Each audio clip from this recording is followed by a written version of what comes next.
인류가 추구하는 삶의 목적은 행복입니다. 궁극적인 삶의 목적은 다 행복하기 위해서 모든 노력을 아끼지 않습니다. 성 어거스틴도 말하기를 우리가 왜 예수님을 믿게 되었는가, 왜 그리스도인이 되었는가 묻게 된다면 사람들은 다 이렇게 대답할 것이라고 했습니다. 행복하기 위해서. 이 행복이라는 것은 기쁨이 있을 때, 기쁨이 바탕에 될 때 진정한 행복을 누릴 수가 있습니다. 그래서 영어권에서는 기쁨과 행복을 같은 의미를 해피라는 단어로 사용하고 있는 것이죠. 이렇게 우리는 기쁠 때 진정한 행복을 누릴 수 있습니다. 기쁨의 힘과 원천은 실로 엄청납니다. 기쁜 사람은 기쁘지 아니한 사람보다 훨씬 더 보람이 있고 또 힘있고 가치 있는 일들을 잘 감당해 갑니다. 기쁘지 않은 사람보다 기쁜 사람이 더 많은 일을 하고 더 잘하고 더 오랫동안 일을 할 수 있는 운동을 느끼는 것이죠. 이렇게 기쁜 사람과 기쁘지 않은 사람들은 엄청난 삶의 차이가 있는데, 그러나 오늘날 우리 사람들은 기쁨을 잃어버렸습니다. 우리는 어떻게 하면 이 기쁨을 다시 찾을 수 있을까요? 이것은 우리가 기뻐하는 것, 이것은 곧 또 하나님의 뜻입니다. 하나님께서는 항상 기뻐하라, 이것이 너를 향한 그리스도 예수 안에서 너를 향한 아버지의 뜻이라고 말씀하셨습니다. 예수님도 우리 오늘 본문 말씀이 요한복음 15장 11절에서 말씀하시기를 내가 이것을 너희에게 이름은 내 기쁨이 너희 안에 있어 너희 기쁨을 충만하게 하려 합니다. 예수님이야말로 우리가 기뻐하기를 원하십니다. 예수님께서 이 기쁨을 주시기 위해서 우리에게 모든 것을 내어주셨습니다. 우리의 기쁨이 충만하게 하기 위해서 예수님께서는 우리를 위해서 희생하셨고 헌신하셨고 우리의 모든 것을 내어주셨습니다. 그 예수님은 무엇보다도 우리가 기뻐하는 삶을 살기를 원하십니다. 어떠한 상황에서도 우리가 기쁘게 살기를 원하시는 것입니다. 이렇게 예수님께서는 우리의 기쁨이 충만하기를 원하셨으며 그래서 그 기쁨을 우리에게 주셨습니다. 그런데도 우리는 그 주님이 주시는 그 기쁨을 온전히 누리지 못하고 있다는 것이죠. 그것을 잘 몰라서 누리지 못한다는 것입니다. 그래서 우리가 오늘 잠시 생각해보기를 원하는 것은 예수님이 주시는 그 기쁨, 어떠한 상황 속에서도 우리가 기쁘게 살게 하기 위해서 예수님께서 우리에게 주신 그 기쁨에 대해서 잠시 함께 생각해보기를 원합니다. 예수님께서 하나님께서 주시는 그 기쁨을 우리가 누리는 것은 하나님과의 관계를 통해서 이루어지는 것입니다. 하나님과의 밀접한 관계, 이러한 하나님과 밀접한 교제를 나누며 살아가는 사람의 특권이고 그러한 은혜요 축복이 바로 기쁨입니다.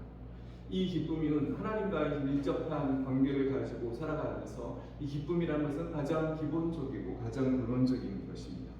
그래서 오늘 또 하나의 본문인 빌립보서 4장 4절에는 주 안에서 항상 기뻐하라. 내가 다시 말하노니 기뻐하라. 이렇게 성경은 주 안에서 항상 기뻐하라고 말씀하십니다. 이것이 하나님의 뜻이라고 하셨고 계속해서 강조해서 기뻐하라고 말씀하시죠.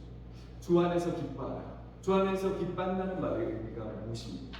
그것은 주님 안에서 살아갈 때 바로 우리가 진정한 기쁨을 누릴 수 있다는 것이죠. 주님 안에 살아갈 때 기쁨이 따라온다는 말입니다. 주님을 떠나서는 진정한 기쁨을 누릴 수 없다는 말이죠. 주님과 동행하면 우리 기쁨을 가로막는 모든 그러한 불행과 그러한 두려움과 불안함, 걱정, 무시, 염려가 다 사라지기 때문에 주님 안에 있으면 우리를 불행하게 하는, 우리를 기뻐하게 하지 못하는 그런 요인들이 다 사라집니다. 주님과 동행하면 염려와 두려움과 불안이 사라지기 때문에 우리는 진정한 기쁨을 누릴 수 있는 것입니다. 주 안에서 누리는 기쁨이 무엇입니까? 그것은 또 한 가지, 또 다른 표현을 하자면 그것은 자유입니다. 진정한 자유. 이렇게 주님 안에 있을 때 우리는 우리를 묶고 있는 모든 속박과 결박으로부터 자유하게 될 수 있는 것입니다. 그래서 주 안에서 있을 때 주님 안에서 진정한 주님이 주시는 평강을 누릴 수가 있는 것입니다. 주님 안에서 살아가는 사람들은 세상 사람들이 눈치를 보지 않습니다.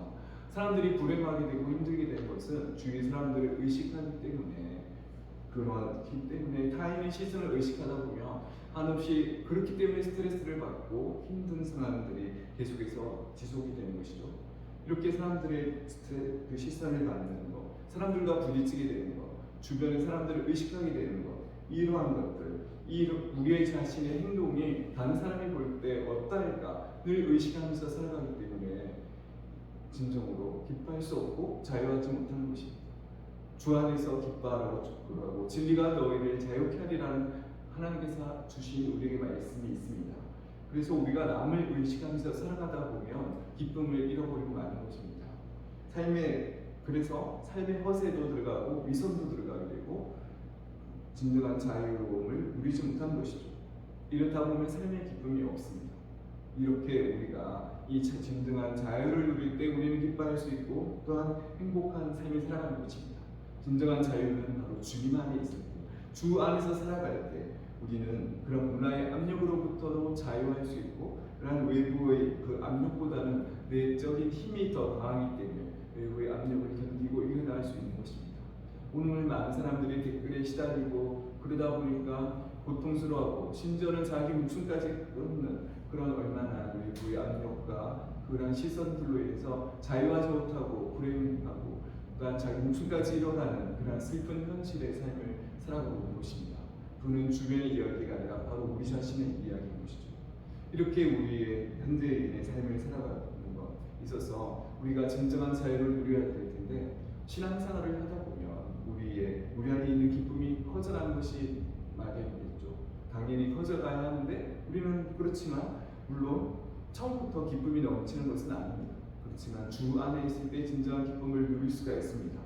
우리가 영적으로 성숙해질 때 우리 안에 그러한 진정한 기쁨을 누릴 수가 있는 것이죠. 기쁨이 더 커지는 것입니다. 그렇다고 해서 우리가 신앙생활을 하기 위해서 교회에 빠지지 않고 열심히 다닌다고만 해서 우리 믿음이 자라는 것은 아니죠. 우리가 교회 다녀도 우울하고 불행하다면 그것은 진정한 하나님과의 교제를 맛보지 못하기 때문이고 그것은 성숙한 신앙의 모습이 아닌 것입니다. 그렇기 때문에 우리는 이 믿음이 자라는 것, 주 안에서 믿음이 자라는 것, 그럴 때 믿음이 자랄 때 주 안에서 그 누리는 기쁨이 더욱더 커지는 것입니다. 믿음이 자라는 것은 들음에서 진정한 하나님의 말씀, 교회로 왔다 갔다 하더라도 하나님의 말씀을 듣지 못하면 기쁨을 누릴 수가 없겠죠. 이런 진정한 하나님과의 진정한 만남을 통해서 우리는 그런 평강을 얻고 그런 불안과 공포와 두려움을 떨쳐낼 수가 있습니다. 하나님께 온전히 맡길 때, 하나님을 의지할 때, 하나님을 믿을 때, 이렇게 하나님을 믿는 믿음이 더욱더 커져서 우리는 이 모든 어려움들을 극복하고 기쁨이 주 안에서 누리는 기쁨이 더욱더 커지게 되는 것입니다. 이렇게 외부의 압력이 있고 또 주위 사람들의 시선이 있고 삶의 어려움이 있지만 그렇지만 우리는 그것보다 더 믿음이 더 크기 때문에 그런 주변의 상황들을 극복해나가며 이겨나가며 변함없이 기뻐하며 살아갈 수가 있는 것입니다. 바라는데 우리 하나님께 모든 것을 맡기고 하나님을 온전히 바라보고 의지함으로 우리의 믿음, 하나님께서 주시는 그 믿음으로 진정한 기쁨을 누리기를 원합니다. 주님 안에서 하나님이 주시는 그 기쁨으로 온전히 항상 충만할 수 있기를 간절히 바랍니다.